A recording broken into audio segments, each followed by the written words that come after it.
Hi, welcome back. I want to talk to you about the fact that physical reality is a waking dream. So you are awake right now, I assume, if you're watching this video, and everything around you is actually more of a dream than when you are asleep dreaming, but it's the same structure.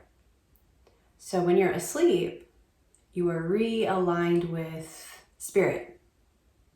You're not focused, your consciousness is not focused on this game we call physical reality. It's allowed to disperse and go back into source. It's diffused. And when you have a dream in the sleep state, all that is it's just something that lasts a few human seconds. And it is a physical mind interpretation of the things you experience on the astral plane when you're in the sleep state. But dreams themselves are very fluid, aren't they? So there's no time constraint. If you know how to control a dream, you can instantly change the dream. There's no wait time because there's no time-space continuum in that plane. So in the physical reality experience, if you can start to see this as a waking dream, it's the same thing. There's just a little bit of lag time because of the time-space continuum. Okay? Because we have dimensions.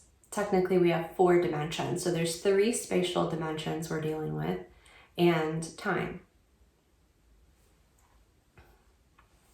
So like a dream, everything in physical reality is symbolic. It's the same thing. And also, like a dream, no circumstance matters. Only what you do with it matters. So in a dream, if there's a monster, you can learn how to control your dream by making the monster turn into a bubble, or by yelling at it and making it turn into a little mouse and running away, or shooting it with a bow and arrow. You can do lots of things in dreams. And you can do that in physical reality.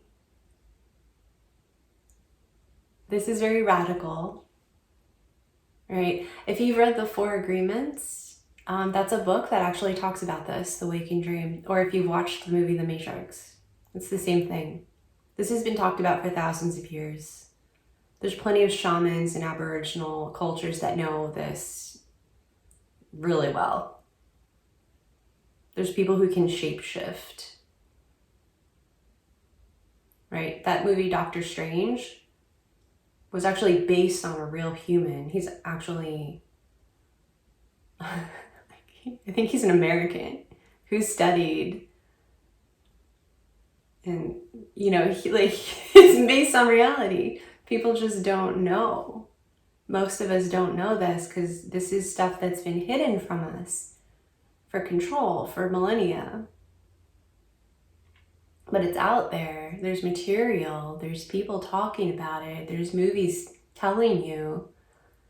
And it's not difficult. There's no challenge to this. It doesn't take time to uncover the limiting beliefs that are holding you back. It just seems like it will take time. It seems like things will be difficult. Just like in a dream, it doesn't have to. And you can manifest things really fast. And when I say manifest, it's kind of one of those words that doesn't mean anything anymore. But what I mean is you can shift yourself into a parallel reality where you already are living the thing that you desire. It's not difficult. The mind holds limiting beliefs, illogical in nature, every time, that it will be difficult. So anytime you feel an emotion that's below the neutral point, so boredom, irritation, frustration, anger, rage, jealousy, sadness, despair, depression, any of those things on that range below neutral, that is a clear indicator that you are holding a limiting belief, because negative emotions mean negative beliefs, which are always illogical. They never make sense. So that's great. That's an opportunity. That's a key. That's a key that you can choose to use to unlock something in here that's not working, that's holding you back, right? You can shoot the monster or make him dissolve like that by finding that illogical belief. So people that come to my channel either most often deal with astrology or twin flames, because those are the two topics that I've discussed on my channel. Astrology is a permission slip that deals with time in a cyclical form. You don't need it. So I used it for decades as a permission slip until I had the twin flame experience, and that actually unlocked me from that template. And I realized, oh, I don't need to wait any time to do anything. I don't need to wait until the moon is in a certain phase for it. I don't need to wait. I don't need to abide by the rules of my Western astrology chart even. To prove that to you instantly, your Vedic astrology chart is completely different.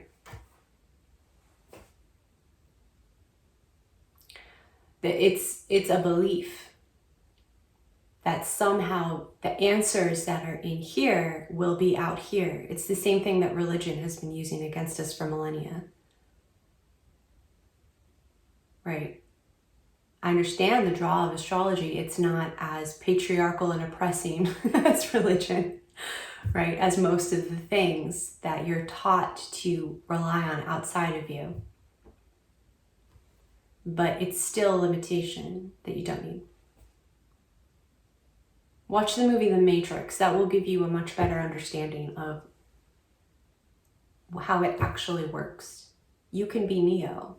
You can bend a spoon. Astrology says you have to wait a certain time frame. It will always tell you that it's not now. Always. It will never tell you that it's now. If it tells you it's now, because you're looking at your natal chart and you're like, oh, I am this and I am that, it's still keeping you in a box because it's also telling you you're this, but not that. You're this, but not that. You are anything. You don't have a personality. You've been creating a personality and perpetuating it based on your belief systems. You can change your personality anytime you want. People do. It's called multiple personality disorder. They're just not conscious that they're doing that and choosing that. It's an unconscious choice.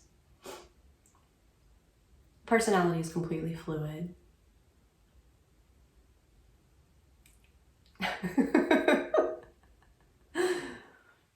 Twin flame stuff can be a little bit more difficult, right? Because it involves way more emotion.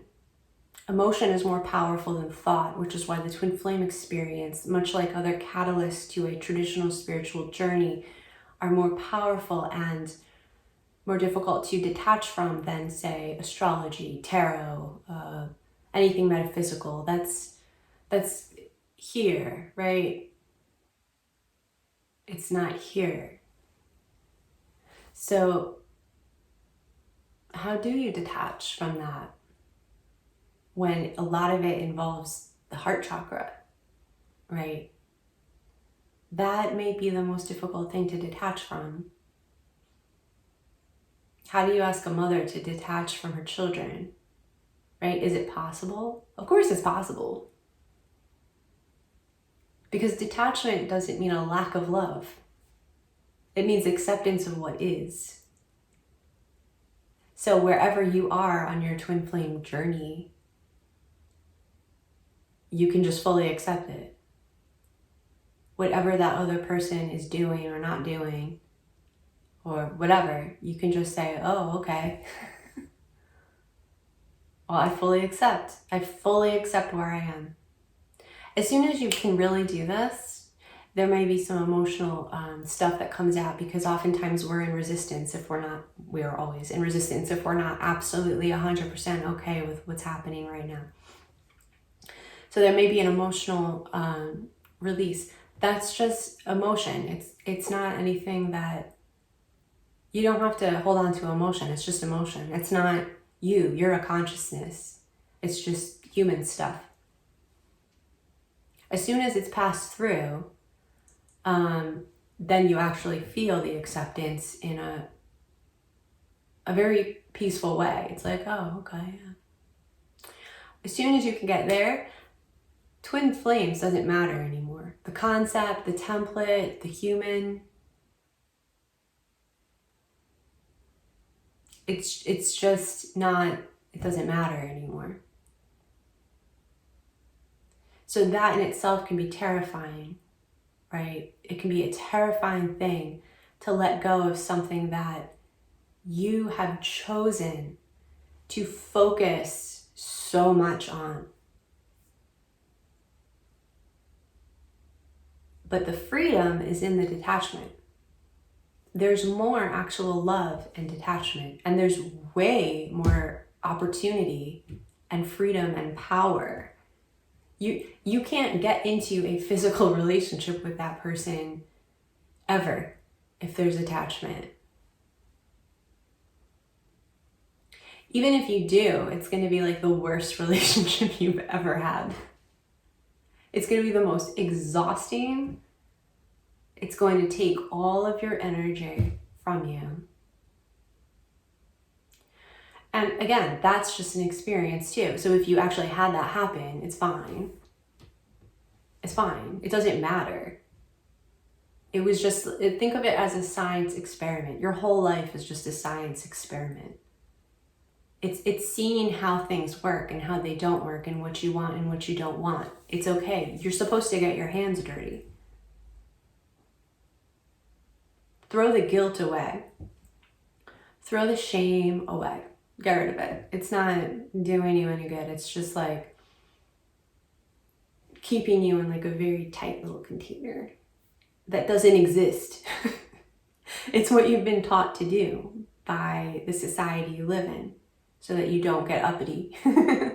You're easy to control when you're in a very small container. You're very easy to control. And even that's an illusion. The people you think are controlling you don't really have that much power. It's like the Illuminati. The Illuminati only has power of people believing the Illuminati has power. It's like a secret society with a secret handshake that, like, that's all that, like, think of it as people that are getting together and playing Magic the Gathering. Like, they don't have power over you until you're like, ooh, they've got power over me. Then they've got power over you. They don't have power over you. Nobody has any power over you. Freedom is terrifying for most people because most people don't know what to do if they're not given a structure, right? For me, it's easier. I was a creative writing major and I wrote a lot of poetry. And for me, it was way easier to write poetry in a traditional form. So I loved villanelles and sonnets and ghazals and all those traditional forms, pantoums. Like, I loved them because I could flourish within the structure. If you told me to sit down and just write a free form poem, I probably would have been like, I can't, because it's too much freedom. Where to begin, what to do. And humans are like that. We are like that, but we're waking up to realize, oh, I really am free to do whatever. Like, if I told you you were free to actually be in a relationship with that person you've labeled your twin flame, you're perfectly free to do it. All of the drama and the emotional turmoil would like deflate like a balloon, because you would think about that person and you would be like, you know, I don't know if I would actually want to be in a relationship with that person. Try it. It's a drama that you're choosing. And that in itself is very sobering. It's like waking up the day after a holiday, or, you know, and like all that excitement. And it's like the day after Halloween when you wake up and it's November 1st and you're like, oh, okay.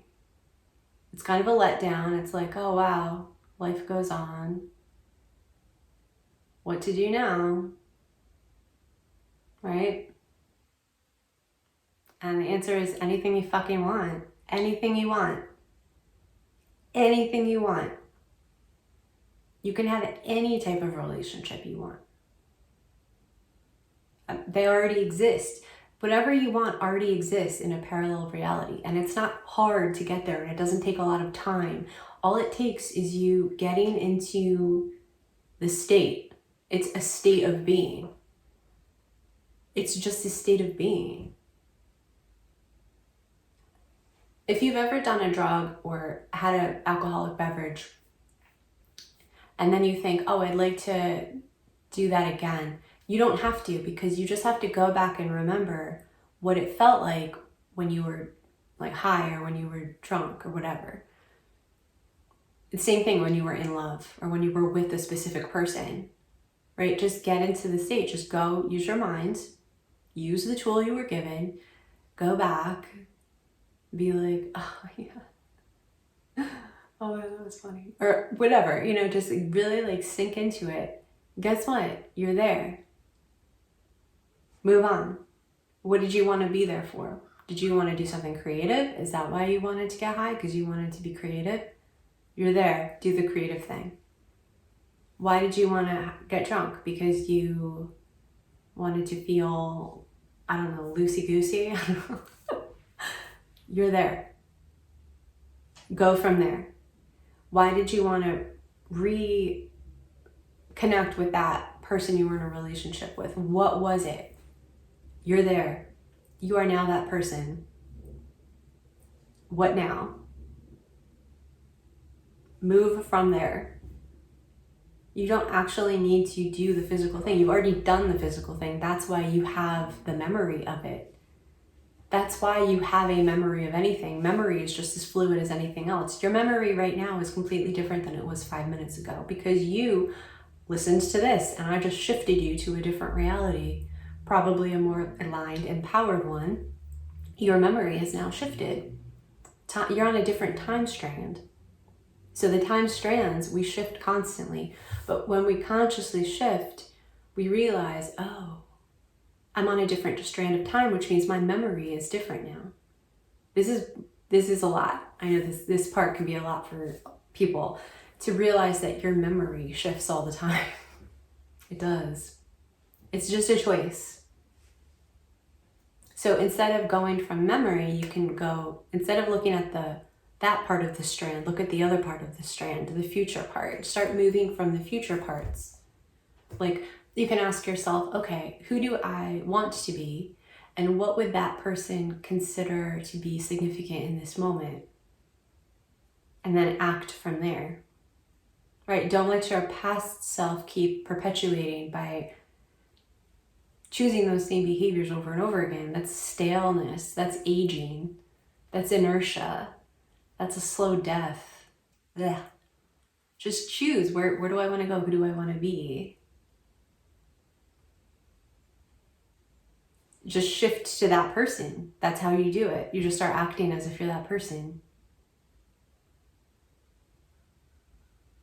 Okay, that's all I wanted to say. I love you guys. Bye.